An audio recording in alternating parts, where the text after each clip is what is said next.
NASA already has those of us here on Earth excited with future plans for the Lunar Orbital Platform Gateway that will someday be a launch pad for Mars. Who isn't eager to see boot prints in the moon dust for the first time since Apollo 17? Until that momentous leap happens, the space agency has made it obvious it isn't going to wait until a human mission takes off to level up its technology for lunar exploration.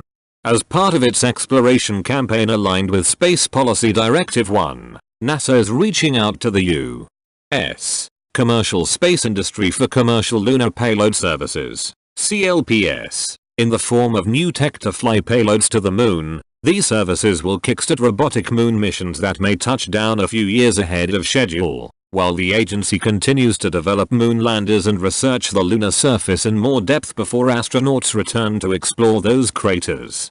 Mars landers aren't the only ones having fun.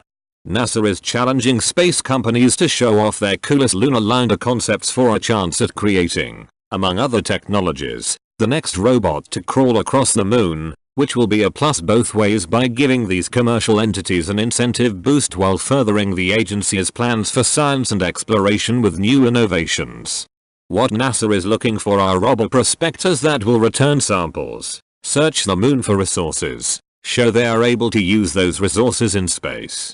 They will also serve as prototypes for landers that will bring humans to the moon and give insight on how to minimize risk.